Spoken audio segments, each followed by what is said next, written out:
Pa začnimo kar z voznikom, z motoristom. V eni od preteklih avtomobilnosti smo že pokazali, da se delajo resni preizkusi, kako bi lahko naredili tudi avtonomni motocikel. Ampak razlika med motorji in avtomobili je tako velika, da se ni za bati, da bojo ti v resnici hitro prišli na ceste. Se pravi, še nekaj časa bo motorist v posesti vse kontrole nad vožnjo. In za začetek, preden se zares odpeljamo v prve pomladanske vožnje, se spustimo v svet motoristovih možganov in mišic. Ja, možgani so tisti, ki operirajo z našim telesom. Možgani so osrednji center, ki potem pošiljajo signale, kako mi reagiramo na različne situacije. In tukaj so potem odzivni časi in naša fizična pripravljenost. Predvsem v Veliki Britaniji so že pred leti izvajali različne preizkuse in ugotavljali, da hitra vožnja, še posebej tista dinamična ali ko pospešujemo, ali še posebej na motorjih, kjer dinamično vožnjo pospremi tudi nagibanje telesa in zvok motorja, na nas deluje, na naše možgane, tako stimulativno kot recimo droge. Zato je treba imeti pri vožnji z motorjem ali pa s kolesom, avtomobilom, skirojem ali pa rolko, moramo imeti hladno in umirjeno glavo. In tudi v tem primeru se nam lahko zgodi padec, še posebej zdaj v spomladanskih mesecih, ko je nekaj več peska na cestišču. In še posebej in tudi zato, ker smo verjetno čez zimo svoje reflekse vsaj malo zanemarjali. No, o samih padcih oziroma o tem, kako se pripraviti na padec, pa smo govorili s strokovnjakoma za padce Filipom in Blažem.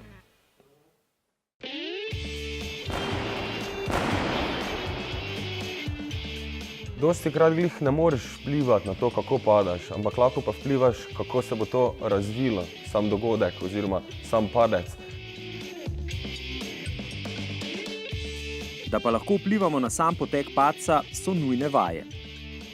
Imaš toliko vaj, toliko ponovitev slabih situacij, se pravi padcev in padov in zdrsov, da telo avtomatično ve, kako samo reagira, ko pride do take situacije. Naprimer, sem v padanju z motorja, da jaz ne razmišljam, kaj bom naredil, ampak avtomatično se zakotelim in rešim pač svoje telo in sebe pri tem. Ali boš priletel na noge in skočil v preval, ali boš, ne vem, že samo če te nese na glavo, da boš glavo spodvil in boš naredil preval. Oziroma tu je bolj dosti kombinacije, ki pa jih res dobiš večinoma tudi dosti z gimnastiko. A naj se še tako izurimo v padanju, so padci vedno lahko smrtonosni. In zato je tako pomembno, da tudi poleti kože ne zaščitimo le s faktorjem za sonce. Izbira na trgu je zelo velika in zato ni treba povsem izprazniti denarnico, da bi bili ustrezno in varno zaščiteni. No, kaj pa so tiste stvari, na katere morate biti pozorni, ko kupujete pravo zaščitno motoristično jakno? V Sloveniji, bom rekel, teh, ki je največ, so nekje tuning motorji, ki se uporabljajo lahko in za kratke relacije in za dolge relacije, oziroma lahko jih uporabljamo čez skozi celo sezono. Neka taka jakna, nekje srednjega cenovnega razreda, bom rekel, mora imeti pač naslednje stvari. Seveda, najbolj pomembne so stvari, ki nas ščitijo. In ta jakna ima znotraj ščitnike, ki so seveda snemljivi, ampak snemljivi zato, da pač lahko jakno lažje operemo. Ščitniki so v ramenu, v komolcih in na hrbtenici, se pravi na najbolj izpostavljenih mestih. Naslednja stvar, ki je zelo priporočljiva, je to, da ima jakna notranjo podlogo. Pomeni takrat, kadar se mi peljemo, bom rekel, bolj hladnem, nas ščiti pred tem, da nas ne zebe. Sama jakna ne prepiha, funkcija podloge pa je ta, da nam je toplo.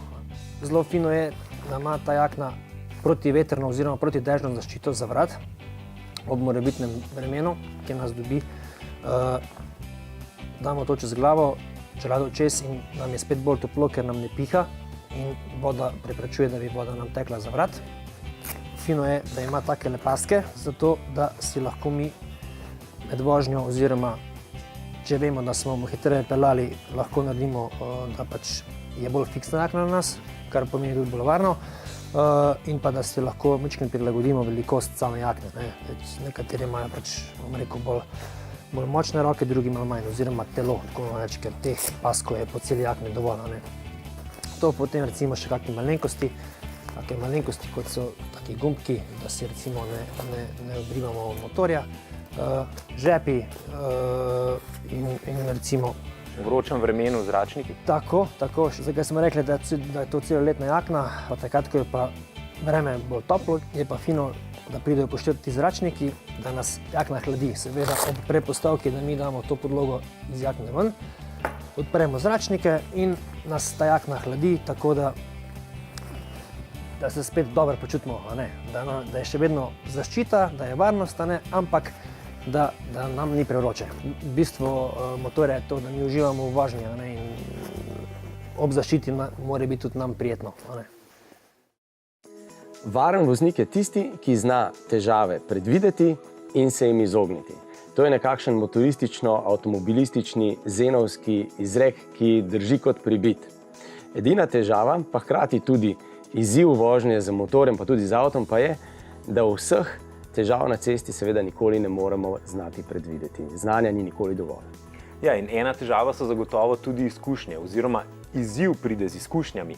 Tako mladi vozniki velikokrat gredo preveč dinamično, preveč agresivno v ovinek, pa imajo potem težave pri naslednjem oziroma pri setu ovinkov. A pa že v prvem. Po drugi strani pa je dvorezen meč tudi pri izkušnjah, ki jih imajo starejši vozniki, ker jim to daje neko rutino in rutina pri vožnji včasih ne da tistega odzivnega časa, ki bi ga pričakovali. Da zalogo zaupanja, v kateri pogosto pretiravamo. Ampak v začetku, še posebej v teh prvih pomladnih vožnjah, praviloma motoristi vozimo z glavo in predvidevamo težave, ki jih asfalt pri tem času prinaša. Predvsem ne smemo pozabiti, da je asfalt umazan, da je v njem veliko blata, umazanije, soli, peska, da oprijem ni dober. Asfalt je pogosto tudi hladen, na senčnih ovinkih pa lahko predvidevamo tudi to, da nas preseneti kakšna poledica. Tudi gume bojo ohlajene, oprijem ne bo dober. Podaljšati je treba zavorno pot, varnostno razdaljo. Ampak to je le nekaj osnovnih stvari. Mi smo v avtomobilnosti govorili tudi o koraku več, o ovinku, najbolj zanimivem delu vožnje, tudi pri motorjih, ne samo pri avtomobilih. In še nekaj smo omenili, da je vožnja skozi ovinke zanimiva tudi zato, ker lahko vozimo dinamično, pa v skladu z hitrostnimi omejitvami. Ja, in to je tista stvar, ki je podobna tako pri avtomobilih, kot tudi pri motorjih.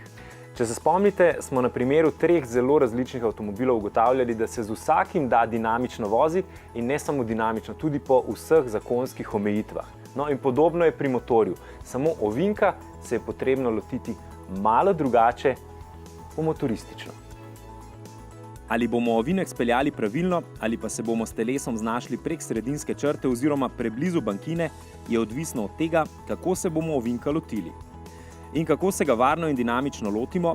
No, pomembno je, da si v mislih vozni pas razdelimo na tretjine. Leva in desna sta tista, po kateri vozijo avtomobilske gume, zato sta običajno tudi temnejše barve. Sredinski pas pa je svetlejši in praviloma bolj prašen. V levi ovinek vstopamo z desne tretjine, v desnega pa z leve in pri tem upoštevamo osnovna 3 načela, kaj v ovinku vidim in kaj mi to pove, česa ne morem videti in kaj lahko predvidevam. Ključno pa je, da je vstopna hitrost v ovinek takšna, da se lahko varno in na svojem voznem pasu po potrebi ustavimo do tiste točke, ki jo najdlje vidimo.